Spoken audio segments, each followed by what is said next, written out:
mais um episódio de Se Liga na Investigação. O podcast que desvenda as profissões da vida.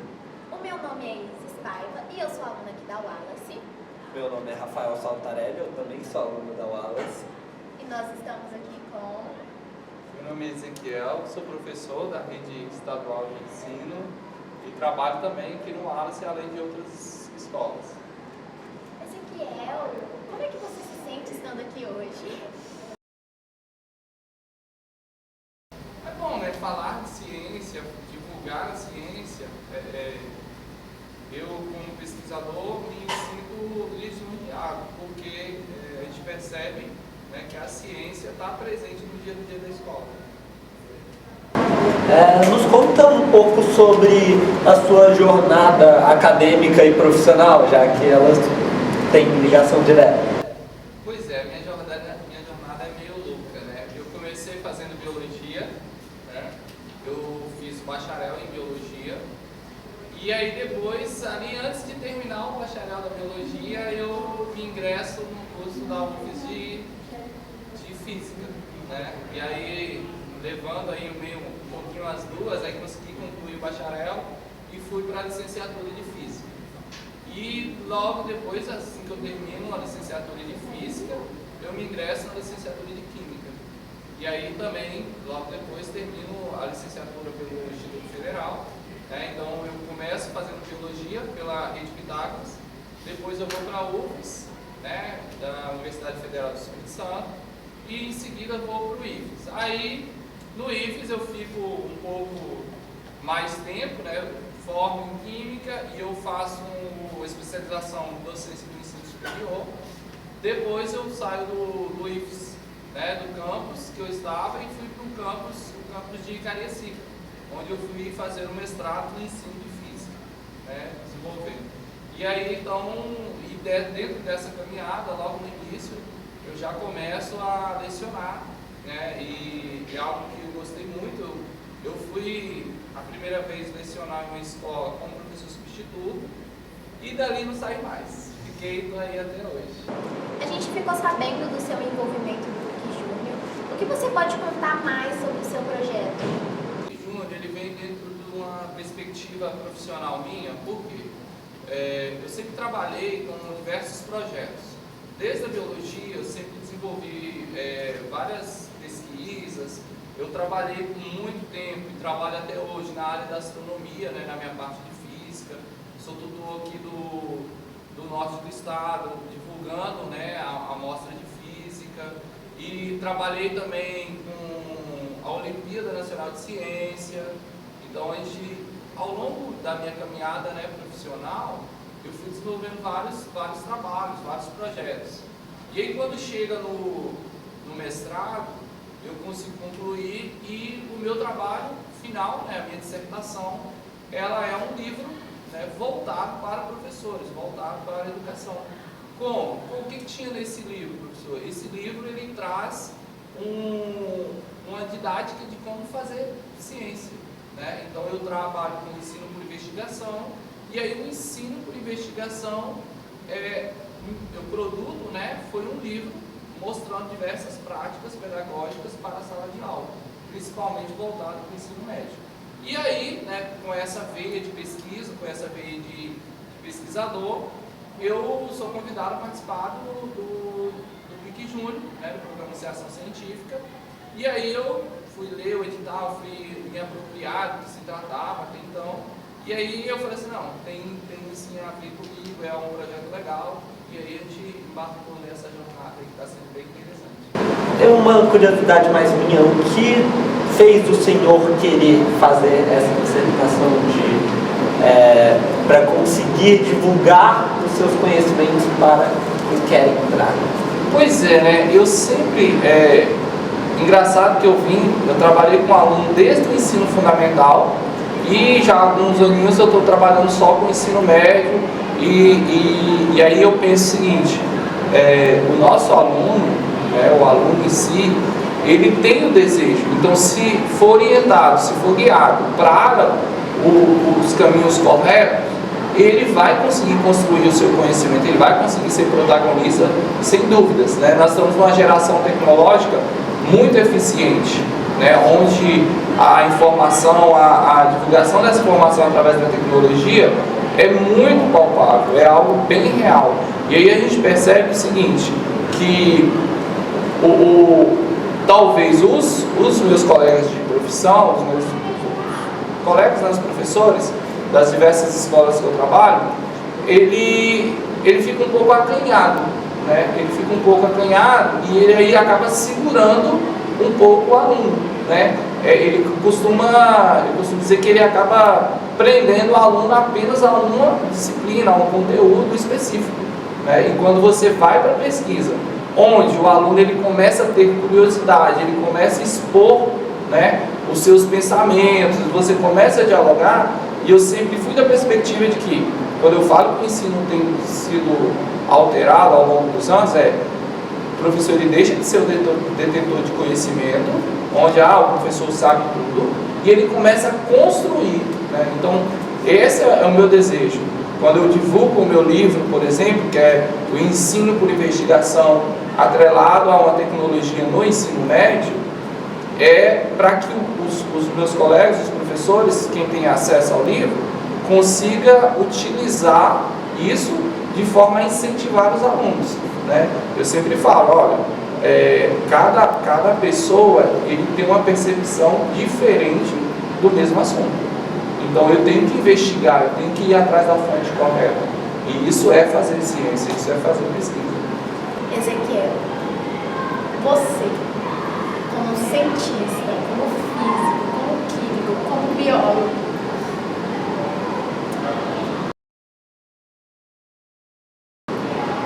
fala para o nosso público o que você faria em um apocalipse zumbi? Boa pergunta, né? O que eu faria? Cara, tem um filme que eu gosto muito, do Will Smith, né, eu penso muito nisso, né, o Marco Zero, onde começa, né, então eu acho que eu ia para pesquisa, eu ia tentar pesquisar um antídoto, algo que o Darwin traz, né, na sua história de um pouco de seleção natural, eu acho que sobressairia, e eu acho que era isso, pesquisa. Eu sou um cara que confio muito na pesquisa, né, e a gente passou recentemente que mostrou que as pesquisas dão resultados e resultados imediatos. A gente teve uma vacina em tempo extraordinário e com a eficácia, né? Quando eu trabalhava com a biologia, mais especificamente com o biólogo, eu trabalhei na área de vacinação.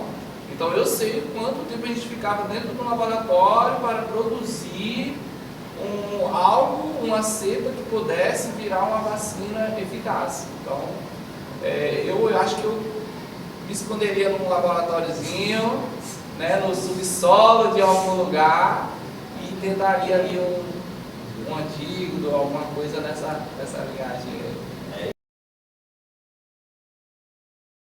Sobre o seu projeto do PIC Júnior, me fala mais um pouco da sua atuação direta nela e quais são as suas expectativas sobre o que vocês estão construindo. Primeiro, o PIC Júnior, quando a gente estava montando, né, a emenda do PIC Júnior, a gente pensou assim, eu não quero ser assim, eu vou colaborar para que eles se tornem cientistas. A ideia não é essa, né? A ideia é plantar uma semente e a partir dali ver em que terra essa semente caiu e como ela vai se germinar, né? Então a gente percebe que fazer ciência não é tornar as pessoas cientistas, tá? Então o ensino por investigação faz muito isso. Quando a gente trabalha com a investigação, a gente quer provar, a gente quer realmente ir lá na fonte, quer descobrir, a gente é curioso, a gente olha, e por que isso? Mas por quê? Por que aconteceu aquilo? Então a gente, no nosso PIC Júnior, a gente tem que sempre fazer isso, criar, né, dúvidas, e essas dúvidas, né, eu costumo sempre associar, por exemplo, qual a diferença de uma lei para uma teoria, né? Lei você comprova, você vai lá e testa 10 vezes, dê o mesmo resultado. Isso aqui, ó, pode escrever que isso aqui é uma lei, né? Então, quando o Newton tenta lá, fala das três leis e ele quer no final ver o equilíbrio dos corpos, ele está falando assim, ó, eu testo e o resultado é esse, né? Então, no nosso PIC Júnior a gente traz um problema, né? E dentro desse problema a gente envolve os alunos para que eles possam pesquisar e possam criar hipóteses, possam testar essas hipóteses, possam chegar a conclusões, né? Então não existe uma verdade absoluta, existe algo que você vai provar. E sempre falo, a perspectiva de como você encara um problema, a minha pode ser diferente da sua. Eu brinco muito, por exemplo, eu acho o Vasco o melhor time do mundo. Provavelmente você acha o Flamengo o melhor time do mundo. Viva o Cruzeiro eternamente. Viva o Cruzeiro eternamente. Então, assim, você pega uma perspectiva de futebol, por exemplo, né, que é uma das paixões dos brasileiros, eu posso gostar de Vasco, você pode gostar do Flamengo. E a percepção é que o Flamengo, ela gosta do vermelho, eu gosto do preto e branco. Então, assim, dentro da ciência tem isso. Então, um pesquisador, ele traz uma linha, outro pesquisador traz outra linha de pesquisa. E isso, dentro do ensino médio, é fundamental.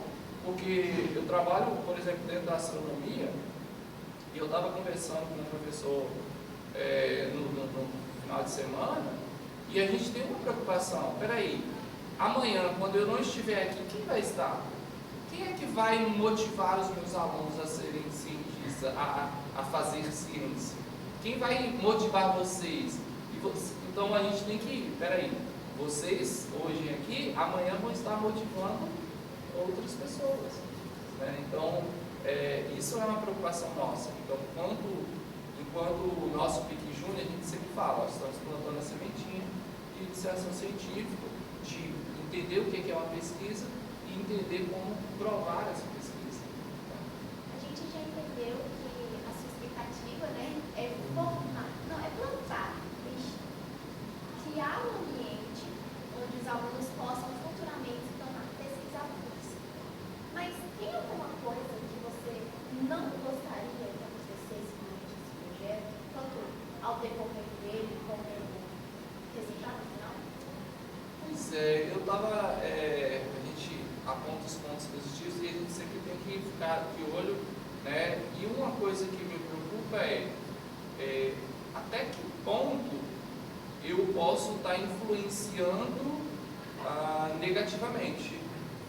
Eu já parei de pensar nisso, espera aí, eu falo que isso é uma verdade absoluta e o meu aluno acredita e aí ele para de ser curioso, né? Então, quando eu dou uma resposta final para ele fala assim, tá bom. Então, a minha preocupação os meus alunos do PIC Júnior, se contentar em ter uma resposta que alguém falou, né? Então, quando você, alguém falou, então tá bom, se alguém falou, tá ok, né? Então, isso é uma preocupação. Eu falo com eles, assim, olha, vamos atrás, espera aí, alguém falou, quem falou, por que falou, como falou, vamos indagar, até que ponto isso é uma verdade, até que ponto isso tem comprovação científica.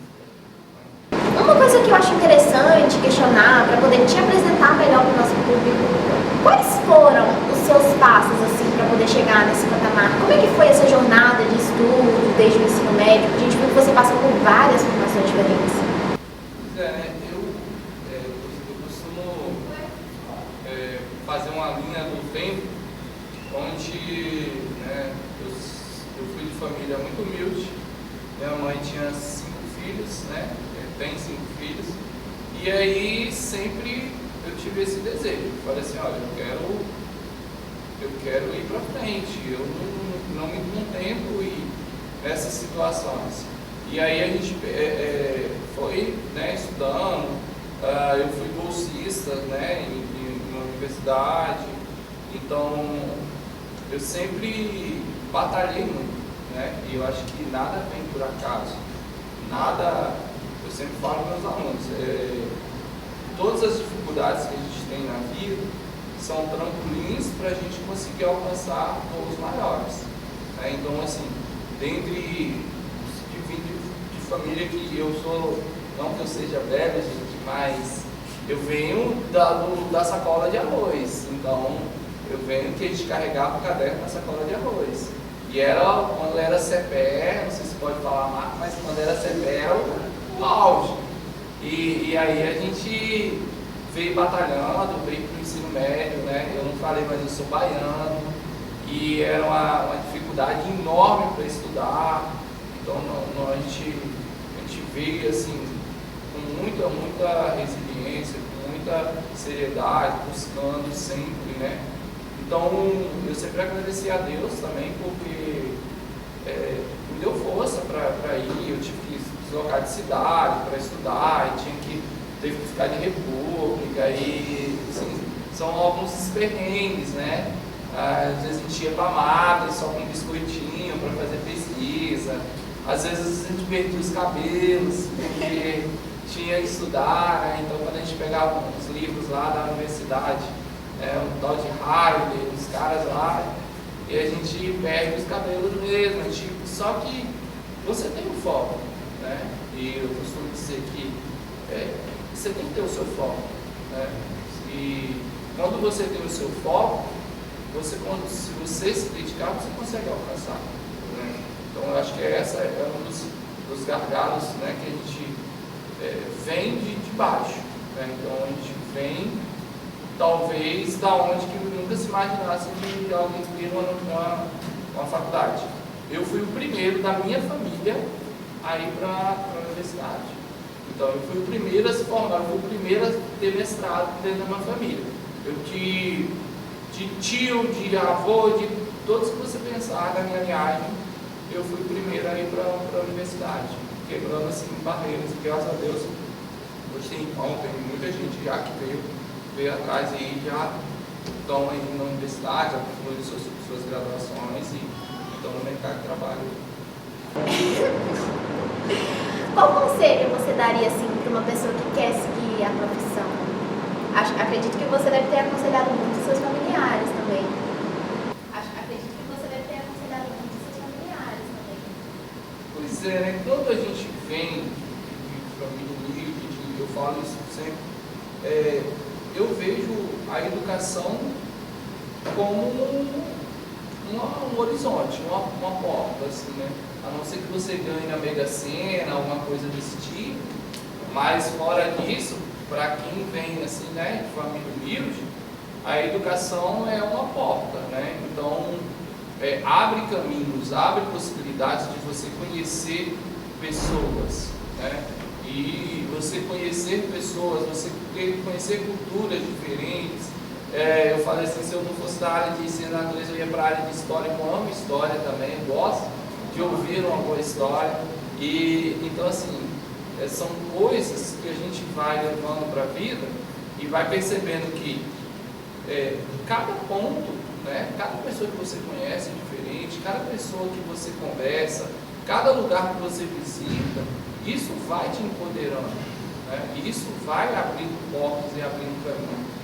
Eu costumo dizer que às vezes você está sentado do lado de uma pessoa que você vai conversar sobre um assunto e daqui a pouco aquilo vira algo. Eu já tenho projetos envolvidos assim, com pessoas fantásticas. De uma conversa, a gente está assistindo uma palestra, eu falo disso também, eu também. E aí, vamos trocar figurinhas, vamos escrever sobre isso. E aí a gente tem artigos científicos de publicações assim. Então, eu acho que é muito voltado para isso, né? Você saber que isso gera pontes, isso gera resultados, né? E, igual você falou assim, o poder, né, que a educação nos dá, que a educação abre tantas portas, isso vai influenciar muito a gente na vida. Porque uma professora, tem duas coisas, depois se vocês não quiserem divulgar, vocês cortam aí, mas olha só, eu no ensino fundamental, uma professora, ela fazia faculdade E ela me levou na faculdade dela. E se eu te falar que eu formei nessa faculdade? Uau. Então, assim, é algo que eu trago para a vida. Eu lembro até hoje, são coisas, eu estava lá no 6º ano do ensino fundamental, numa cidade onde não tinha faculdade. E ela estudava, e ela, quando dava o horário de sair, ela falou, eu tenho que sair correndo, porque eu vou pegar o ônibus para ir para a faculdade. E aí eu falei, professora, o que é esse negócio de faculdade? Ah, é assim, um dia você me leva lá? E ela prometeu. E aí quando ela prometeu, eu fui cobrando. Professora, você falou que um dia vai me levar na sua faculdade. Professora, você disse, e no final do ano, ela me leva, pede autorização dos meus pais e me leva nessa faculdade. E eu cheguei assim, tinha catraca. Então, tipo, pra mim, catraca era algo surreal, que você não dava pra entrar. Então, assim, e aí, um tempo depois, eu fiz os processos seletivos da vida, fui para essa faculdade e me formei nessa faculdade. Então, assim, foi fantástico isso, né? E eu contei, depois voltei, contei para ela, lembra e tal, olha, eu me formei nessa faculdade que um dia você me levou. Então, além de eu ter seguido um caminho, eu tento fazer isso com os meus alunos, né? Então, quando eu levo eles, por exemplo, para Guarapari na mostra de astronomia, talvez ele nem vai ser astrônomo, mas ele vai, poxa, é algo diferente, é algo que é um caminho, é um norte para mim, né? Então eu sempre falo isso. Então é algo que a gente associa no nosso dia a dia, né? Com quem você é e o que você quer ser.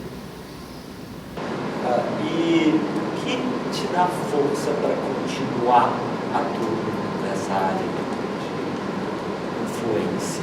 Pois é, né? O que me dá força? Hoje eu tive não posso dizer que já está confirmado, mas algo que me dá força. Por exemplo, professor é sobrecarregado. Isso aí, sem dúvida de questão. É sobrecarregado, a gente trabalha pra caramba e tal, assim. Mas hoje, uma aluna minha, ela foi fazer uma entrevista porque ela passou no processo seletivo e ela foi fazer uma entrevista para ir para o Canadá. Então, é algo que você faz. Só que a pessoa está participando do processo seletivo e ela está bem colocada, então ela está na fase final já para ir para o Canadá, aí você fala assim, como que isso aconteceu? Né? E é tipo assim, uma aluna humilde, de escola pública. Ah, detalhe, estudei a minha vida toda em escola pública. Meu ensino fundamental, meu ensino médio, toda em escola pública. Então, assim, isso me dá força. Né? Um aluno, eu encontro, poxa, eu vou no hospital, tem ex-aluno meu, eu vou só no supermercado, em qualquer lugar que eu passe, aí o menino foi instalar uma placa solar em casa, aluno meu. Aí você fala assim, poxa, tem alguma coisa de bom aí, né? Tem algo que está funcionando, né? Então, assim, a gente fica muito feliz quando a gente vê o aluno ele se apropriando. Por exemplo, alguns alunos me seguem no Instagram, e aí tem uma que faz fisioterapia, está concluindo fisioterapia, tem outra que está na orquestra de música. Aí você fala assim, poxa, esses meninos aí que estavam ociosos na sala, e eles começaram a perceber que fazer ciência, fazer pesquisa é legal. E eu tenho sempre um cuidado de não achar que todo mundo gosta de física, química e biologia. Porque fazer ciência não é só química, física e biologia. Eu posso fazer ciência com história, né? Eu posso fazer ciência com geografia, né? Então, assim, eu planto essa semente e deixo que cada um escolha. Então, assim, eu fico mais feliz, óbvio, quando ele vai para física, né? Mas, assim, não tiro o mérito dele se ele for para história. De deixar como mensagem para as pessoas que estão lá do outro lado da tela. Uma mensagem assim, bem direta, né? Eu acho que a gente fala que cada pessoa ela pode ser o que ela quer ser. Então isso eu sempre coloquei na minha cabeça e levo como filosofia de vida, né? Eu posso ser o que eu quero ser. E isso existe, né, inspiração, falo que existe transpiração, você tem que correr atrás, né?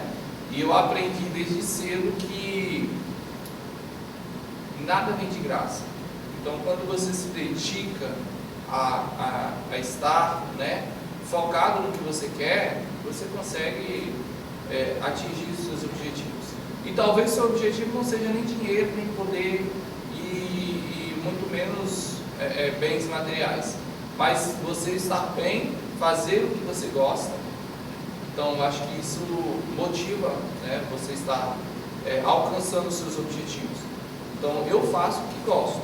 Isso me traz uma alegria, me traz uma paz. Então, eu acho que você, aí atrás da tela, pode pensar assim: eu faço o que eu gosto? O que eu gosto? O que eu quero? Sim, né? Então, eu acho que essa é a percepção. Qual é a minha percepção de futuro? Porque o que você escolhe hoje vai ser quem você é amanhã, né? Eu quero ser médico, tá? Mas o que eu estou fazendo para ser médico? Né? Eu quero ir numa espaçonave até Marte. O que você está fazendo para ir até Marte? Então, assim, tudo é possível, né? Mas você tem que também traçar seu caminho, seus objetivos, para conseguir alcançar a meta maior. Então, acho que a mensagem é essa, né? Eu posso ser tudo que eu quero ser, independente da minha cor, da minha raça, do meu gênero, independente se eu sou muito considerado muito inteligente ou não. É uma outra filosofia que eu não acredito nessa questão de muito inteligente ou pouco inteligente. Isso não. Eu acho que existe a pessoa dedicada, né? Então, eu aprendi o seguinte: quanto mais dificuldade eu tenho em falar inglês, é mais que eu tenho que estudar. Então, às vezes eu tenho facilidade com números, mas se eu abandono essa habilidade, eu vou atrofiando, né? Então, independente da sua habilidade, independente da sua dificuldade, se esforce, dedique, que eu acho que esse é o caminho.